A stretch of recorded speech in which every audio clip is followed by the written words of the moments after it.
welterweight matchup between Tony Ferguson and Jorge Gamebred Masvidal.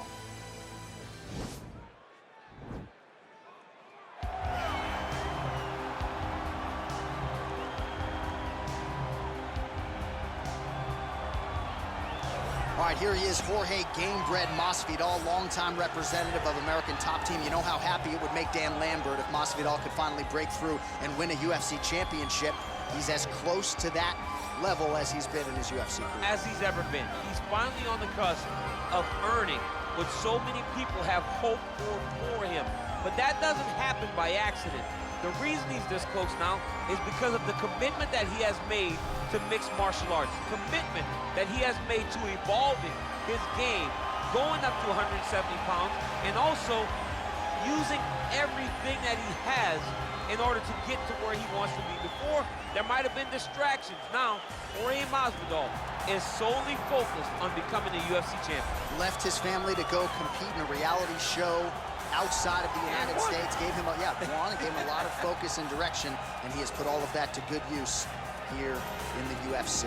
Well, he was the first man to amass a double-digit winning streak in the shark-infested lightweight waters in the UFC, the former interim champion El Cucuy Tony Ferguson back on the proving ground here tonight. Tony Ferguson was able to navigate the toughest division in the UFC. He's one of the most diverse, nasty strikers the UFC has ever seen, and you couple that with that college wrestling background. Every time you step foot in the octagon with Ferguson, you know you have your hands full.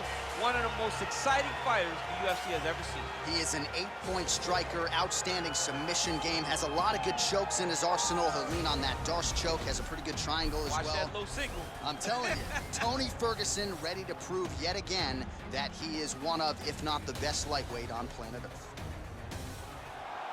Ladies and gentlemen, this fight is 3 rounds in the UFC welterweight division. Introducing first, fighting out of the blue corner, a boxer holding a professional record of 35 wins, 17 losses. He stands 5 feet 11 inches tall, weighing in at 170 pounds. Fighting out of Miami, Florida, Jorge Gamebred Masvidal. And now introducing his opponent, fighting out of the red corner, a freestyle fighter holding a professional record of 26 wins, 8 losses. He stands 5 feet 11 inches tall, weighing in at 170 pounds. Fighting out of Orange County, California, Tony El Cucuy Ferguson. And when the action begins, our referee in charge of the octagon is Dan Miragliotta. So Dan Miragliotta shares the cage. You ready?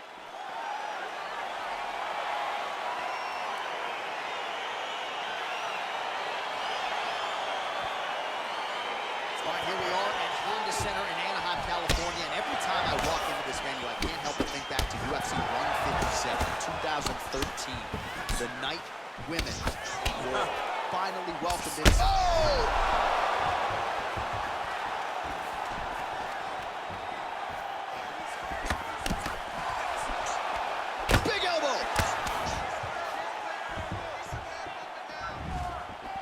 Cucuy gets caught with that punch. Got to shore up the defense here.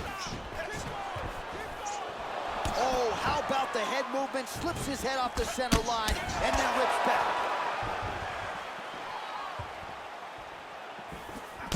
Punch is blocked. Oh, knee strike right to the midsection there.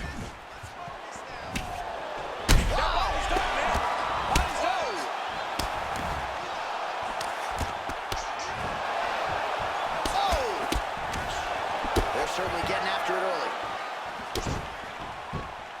All right, so 1 minute into the fight, we've got a full-on brawl here, DC. It's great for the fans, not necessarily for the gas tank if this thing goes much longer. Not great for the gas tank and not good for the old noggin. You can't take so many upside the head.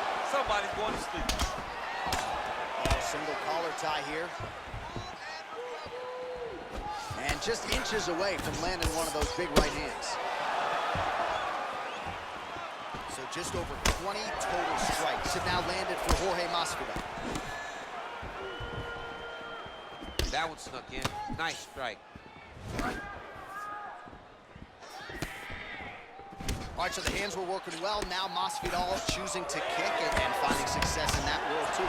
I've seen this in Strikeforce. Jorge Masvidal has everything at his disposal. He has every ability that you need in order to become a UFC champion. Now the uppercuts are coming. He better start moving. He cannot stand here and eat these uppercuts. Nice 1-2 there. Under 3 minutes now to go in the round. Big, powerful punch lands. Now he gets back to range. Oh, big elbow.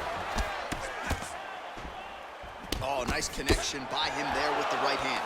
The right hand is the dominant hand, and you can see how well he throws it. Wow, that right punch has been the money weapon for him tonight, and he landed it again there. If his opponent does not change something, he will continue to throw the strike until he makes him stop throwing. Ooh, big shot lands. Oh, he lands a huge right hand. Just over 2 minutes to go in what has been a furious round one.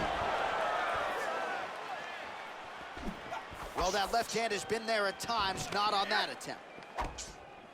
Work for your underhooks. Let's go. Work for the underhooks. Oh, wow, oh!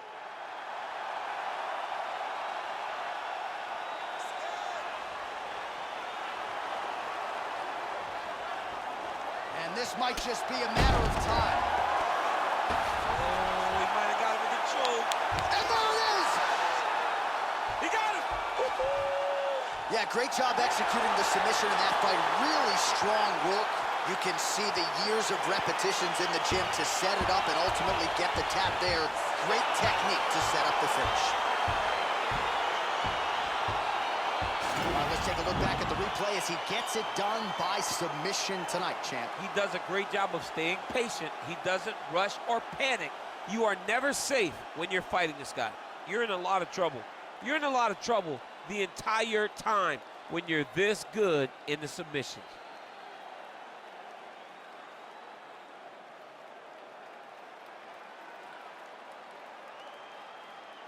So a seminal moment for this fighter here tonight as he gets the win by submission. Huge victory in his career, and it'll be very interesting to see how they match-make him moving forward.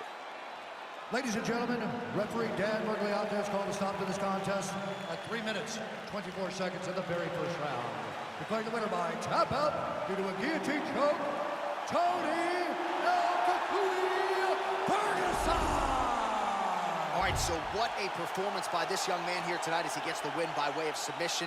He certainly put a lot of stock into getting the finish tonight, and he did just that. Congratulations. It was a very tough fight, but he knew that if he did everything right, he could get to his position